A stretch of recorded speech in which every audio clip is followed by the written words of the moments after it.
dia, meninos, tudo bem? Hoje nós vamos conversar sobre um assunto muito importante. Então, quero que vocês prestem bastante atenção nessa aula e, se vocês tiverem qualquer dúvida, para vocês me procurarem, ok?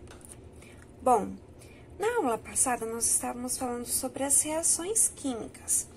Hoje nós vamos aprender um pouquinho mais sobre essas equações químicas, ok? Eu trouxe aqui para vocês uma equação química, onde na aula passada nós aprendemos que os elementos que estão na esquerda da seta, eles são considerados os reagentes. E já os elementos que estão à direita da seta, são considerados produtos. Então, aqui eu tenho compostos que vão reagir e compostos que vão ser formados a partir dessa reação, ok? Para representar essa equação química, quando eu tenho mais de um elemento reagindo e mais de um produto sendo formado, eu utilizo mais, tá? Nós vamos ver agora que essas equações, elas também podem ser representadas pelos estados físicos dos elementos. Então, se um elemento está no estado sólido, eu posso utilizar a letra S. Se ele está no estado líquido, a letra L. Se ele está no estado gasoso, a letra G. E se ele está no estado aquoso, as duas letras a e a Q. Então, vamos representar aqui essa equação da água, né? Sendo formada aqui pelo peróxido de hidrogênio. Aqui eu tenho o peróxido de hidrogênio no estado aquoso, a água no estado líquido e o oxigênio no estado gasoso. As reações químicas, elas são muito importantes e elas devem ser observadas com atenção.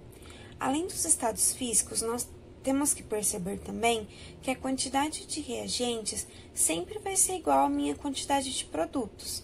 Então, vamos observar. Aqui eu tenho 2 hidrogênios, certo? Nos meus reagentes. Então, eu tenho que ter também 2 produtos, 2 hidrogênios. Aqui eu tenho 2 oxigênios, certo? E aqui eu tenho 1 mais 2, então eu tenho 3 oxigênios. Isso significa que essa reação, ela não está ocorrendo de maneira correta, certo? Porque eu tenho 2 oxigênios nos meus reagentes e 3 oxigênios nos meus produtos. Quando isso acontece, nós vamos ter que fazer o balanceamento dessa equação, ou também o que é chamado de estequiometria, tá? A regra é, a quantidade dos elementos nos reagentes deve ser igual à quantidade nos produtos. Então, vamos observar aqui alguns exemplos. Nessa primeira equação, nós temos um cálcio nos reagentes e um cálcio nos produtos.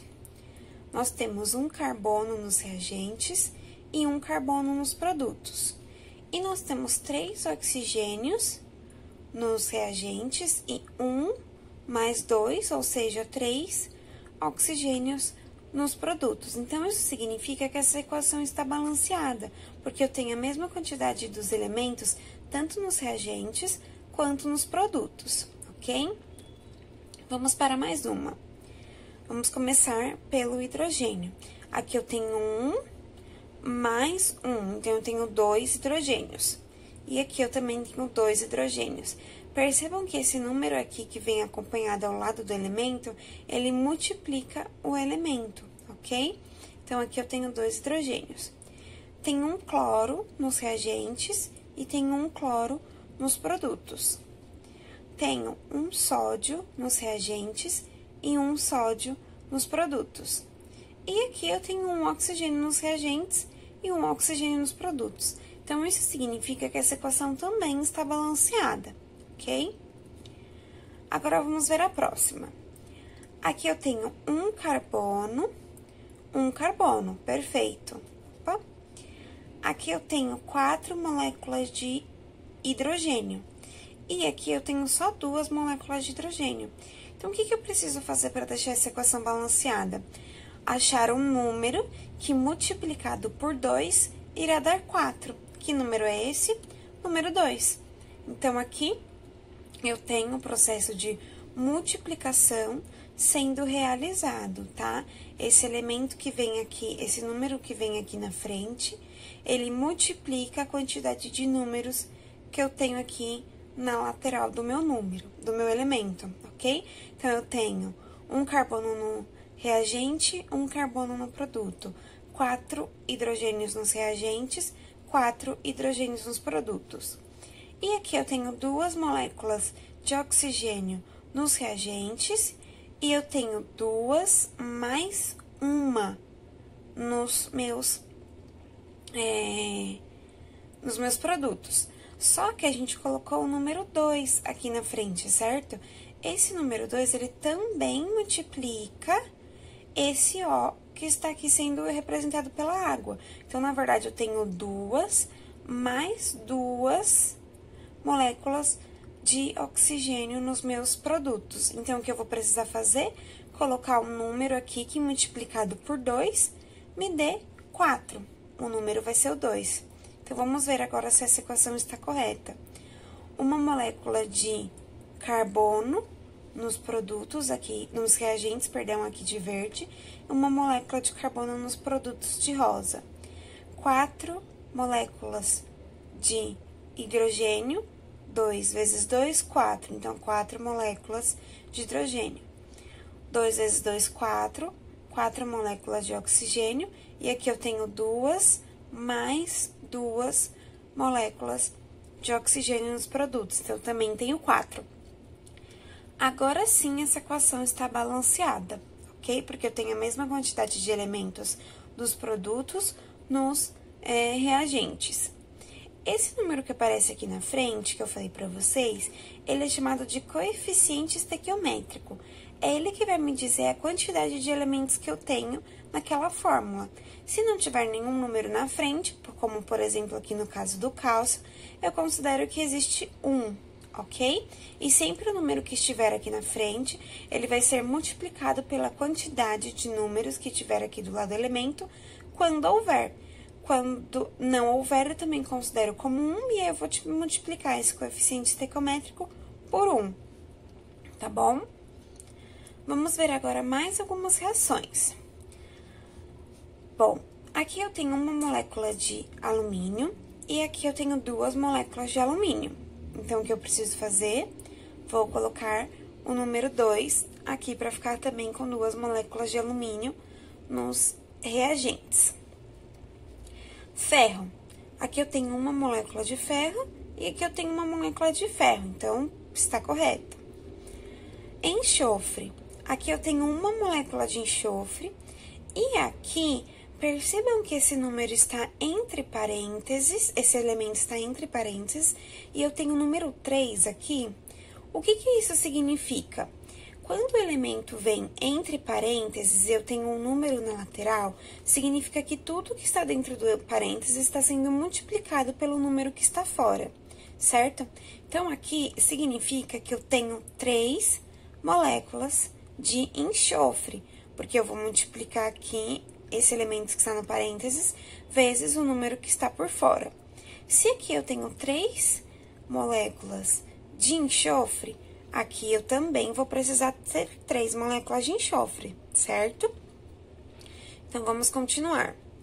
Aqui eu tenho 4 moléculas de oxigênio que estão sendo multiplicadas pelo 3, que é o coeficiente estequiométrico que está aqui na frente, certo? Então, isso significa que, na verdade, eu tenho 12 moléculas de oxigênio. Vamos ver aqui nos produtos. Eu tenho 4 moléculas de oxigênio que estão sendo multiplicadas pelo 3, porque isso está aqui no parênteses e eu vou multiplicar pelo número que está fora. Então, aqui eu também tenho 12 moléculas de oxigênio. Vamos ver se está correto, então? 2 moléculas de alumínio, 2 moléculas de alumínio. 3 moléculas de ferro. Opa, então aqui já mudou, certo? Então, aqui eu vou precisar também colocar o número 3. Tenho aqui 3 moléculas de enxofre. Tenho aqui 3 moléculas de enxofre. E tenho 12 moléculas de oxigênio, e aqui eu também tenho 12 moléculas de oxigênio. Então, agora sim eu posso falar que essa equação está balanceada, ok? Próxima equação. Tenho nos reagentes uma molécula de ferro e tenho nos produtos 2 moléculas de ferro. Então, aqui eu já sei que essa equação não está balanceada e que eu preciso colocar ali o número 2, né, para representar as 2 moléculas de ferro. Tenho aqui 2 moléculas de oxigênio e aqui eu tenho 3 moléculas de oxigênio. Então, o que nós vamos fazer para igualar essas moléculas? Posso usar o número 2? Vamos ver. Aqui eu vou ter 4, certo? 4 moléculas de oxigênio. E se eu colocar o número 2 aqui, eu não vou ter 4, eu vou ter 6 moléculas de oxigênio, tá? Se aqui eu tenho 6 moléculas de oxigênio e aqui eu tenho 4, significa que eu não posso usar o número 2. Porque eu preciso de 6 moléculas de oxigênio, certo? Para igualar essa equação. Que número multiplicado por 2 me dá 6? Número 3. Então, aqui eu vou ter 3 moléculas de oxigênio, 6 moléculas de oxigênio, e aqui eu vou ter 6 moléculas de oxigênio, então está correto os oxigênios. Só que a partir do momento que eu coloquei o número 2 aqui na frente de toda essa equação dos produtos, eu tenho que multiplicar também a quantidade de ferros. Então, aqui eu vou ter 4 moléculas de ferro. Isso significa que o meu número 2 aqui na frente está errado. Então, para eu ter 4 moléculas de ferro nos produtos, eu preciso ter 4 moléculas de ferro nos meus reagentes. Então, eu tenho 4 moléculas de ferro nos reagentes, 4 moléculas de ferro nos produtos, 6 moléculas de oxigênio nos reagentes e 6 moléculas de oxigênio nos produtos, ok? Lembrando sempre que o número que está ao lado do elemento é multiplicado pelo seu coeficiente estequiométrico. E agora sim eu posso falar que essa reação está balanceada, porque eu tenho a mesma quantidade de reagentes nos meus produtos. Bom, pessoal, falando ainda um pouquinho sobre a estequiometria, que seria o balanceamento das reações, uma coisa muito importante estudada pelos químicos foi a conservação das massas. Eles perceberam que a massa dos reagentes deve ser também igual à massa dos produtos. Então, vamos supor agora aqui na reação que nós acabamos de ver. Se eu tenho 2 gramas de ferro, 5 gramas de oxigênio, eu vou ter que somar, né, esses reagentes e obrigatoriamente os meus produtos, a massa dos meus produtos vai ser a soma dos reagentes. Então, eu tenho que ter 7 gramas dos meus produtos. Se por acaso eu tivesse 5 gramas de ferro e 5 gramas de oxigênio, eu teria 10 gramas dos produtos, ok? E assim por diante. Sempre a massa dos reagentes deve ser igual à massa dos produtos. Além disso, eles também observaram que as reações químicas, elas acontecem através do processo de energia, e elas podem liberar ou absorver energia quando existe a quebra dos reagentes e quando existe a formação dos produtos, ok? Vamos ver aqui no gráfico como que seria isso. Lembra que na aula passada nós vimos os gráficos dos reagentes e dos produtos, certo? Aqui eu tenho no eixo Y a energia, tá? E eu tenho aqui no eixo X o representado, o que vai acontecer com os reagentes e o que vai acontecer com os produtos. Vamos supor que eu tenho aqui uma quantidade de reagentes que vão formar vários produtos, certo? Esses reagentes, eles vão ter uma energia e os produtos também vão ter uma energia. Essa diferença entre a energia liberada pela reação dos reagentes com os produtos vai ser chamada de entalpia, tá? E ela é representada pelo ΔH, então por esse triângulo aqui que é o delta, e pelo H, que é a letra que representa a entalpia. O que seria a entalpia? A energia que vai ocorrer nessa reação, ok? E qual é a fórmula para eu conseguir saber a quantidade de energia que é liberada pela reação? Eu preciso saber a energia, então a entalpia dos meus produtos menos a entalpia, que é a energia dos meus reagentes, ok? Então, vamos observar aqui neste exemplo. Eu tenho os meus reagentes sendo representados por 100 kJ e os meus produtos sendo representados por 50 kJ. Para saber a quantidade de energia que é liberada nessa reação, eu preciso fazer a conta da entalpia dos meus produtos menos a entalpia dos meus reagentes. Então, 50 kJ menos 100 kJ, eu vou ter menos 50 kJ. Sempre que eu tenho uma equação onde está negativo, eu tenho a liberação de energia. E eu classifico essa equação como exotérmica, ok? Porque eu vou estar liberando essa energia. Já quando eu tenho um exemplo onde os meus reagentes são de energia 300 kJ e o meu produto 1.500 kJ, eu vou realizar a fórmula da entalpia, então eu vou subtrair 1.500 kJ de 300 kJ e eu vou ter um resultado positivo de 1.200 kJ nesse exemplo. Sempre que eu tenho resultado positivo, eu tenho a absorção de energia e eu classifico essa minha equação como endotérmica, ok? Então, se eu libero energia e o resultado é negativo, exotérmica. Se eu absorvo energia, o resultado é positivo e a equação ela é endotérmica. Tudo bem? Bom, pessoal, eu vou deixar para vocês fazerem 2 exercícios no caderno e eu quero que vocês façam esses exercícios com muita atenção. E qualquer dúvida, vocês me procurem, por favor, porque essa matéria é muito importante, tá? Número 1. Analise as equações químicas e, se necessário, faça o balanceamento. Então, vocês vão observar aí essas 5 equações e vão ver se existe a mesma quantidade de reagentes nos produtos e vão fazer o balanceamento dessas equações, caso elas não estejam balanceadas, ok? Lembrem-se sempre que o número que está representado aqui na frente, que é o meu coeficiente, ele vai ser multiplicado pelo número que estiver ao lado do meu elemento, ok? E 2. Observe o gráfico ao lado. Considerando que A representa os reagentes e B os produtos dessa equação, determine A, valor da entalpia. Então, vocês vão colocar lá a fórmula da entalpia. Vão colocar o valor dos produtos menos o valor dos reagentes. E B, essa equação é endotérmica ou exotérmica? Então, baseada no valor, ele vai ser negativo ou positivo? Eu vou ter a liberação ou absorção de energia. Justifique sua resposta, ok?